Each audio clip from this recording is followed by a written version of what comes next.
DHS issues its first national terrorism bulletin for domestic extremists. Advisory warns that January 6 riot at Capitol could motivate extremists to attack in coming weeks.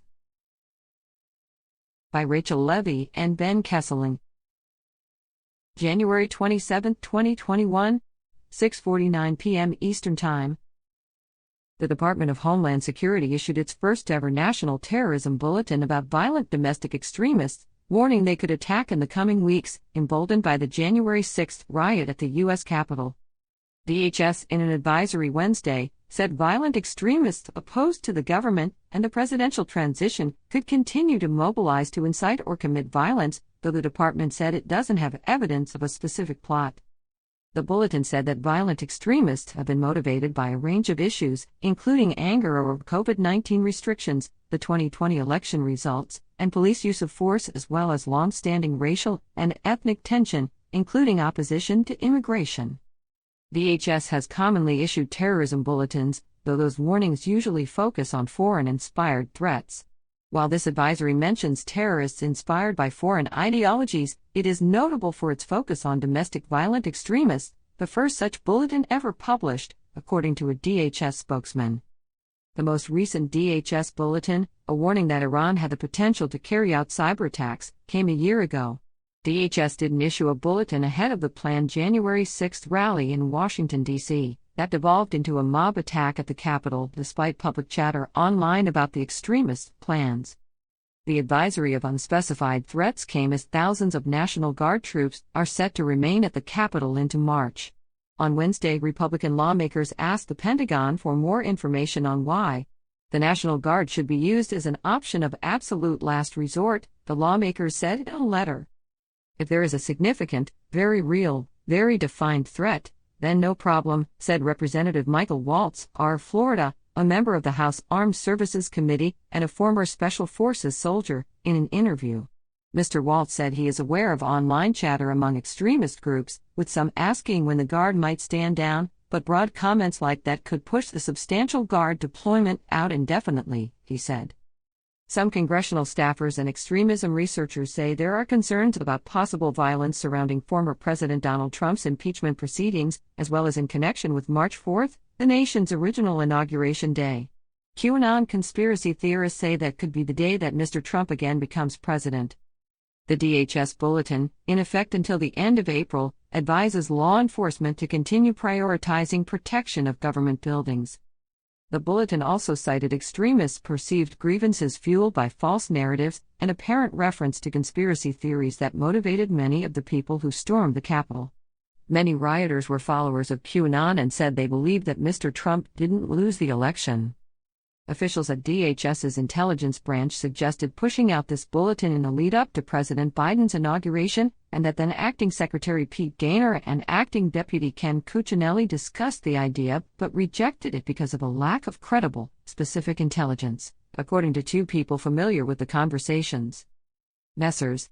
Gaynor and Cuccinelli couldn't immediately be reached for comment. The bulletin signals a return to regular order, said Tom Warwick, a former senior DHS official under the Trump, Obama, and Bush administrations.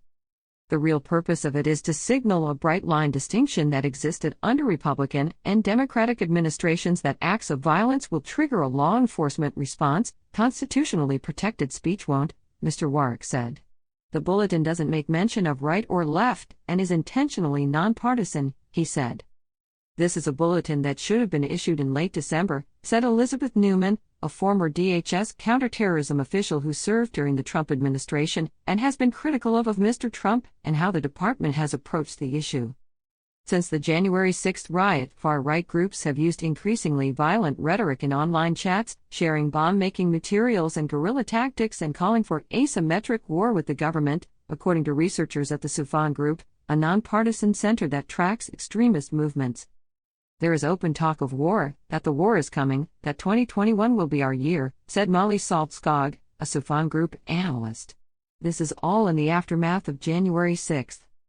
Earlier this week, Washington, D.C., Mayor Muriel Bowser requested 500 members of the D.C. National Guard to remain activated through March 12 to bolster security for several events, including the impeachment trial, according to a letter reviewed by the Wall Street Journal.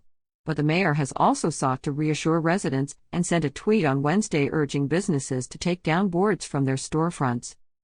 Lawmakers and current and former government officials are scrutinizing how the department and other law enforcement agencies, such as the Federal Bureau of Investigation, prepared for January 6. In the weeks leading up to the planned January 6 rallies, the FBI and the DHS's intelligence branch opted not to send a threat assessment to other law enforcement agencies, which would have helped other agencies plan, the Journal earlier reported. That was despite online chatter in the weeks leading up to the protests, during which extremists posted on social media about their plans to storm the Capitol.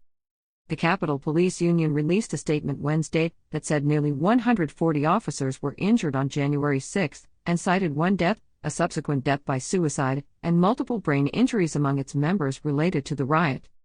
They are keeping the National Guard there, thousands of them, to make sure that we have the security that we need, and also to provide some relief to the Capitol Police, said U.S. Representative Tim Ryan, D. Ohio, who leads a House subcommittee that funds the Capitol Police, on a Tuesday media call. Publicly, the FBI and DHS have said that domestic extremists, particularly white supremacists, pose the most lethal threat to the country, based on the number of ideologically motivated homicides in recent years. Among so-called domestic violent extremists, white supremacists carried out half of all deadly attacks, 8 out of 16, in 2018 and 2019, DHS has said. Still, law enforcement has struggled to shift the federal apparatus to address the threat, current and former officials say. Write to Rachel Levy at rachel.levy@wsj.com and Ben Kesseling at benjamin.kesseling@wsj.com.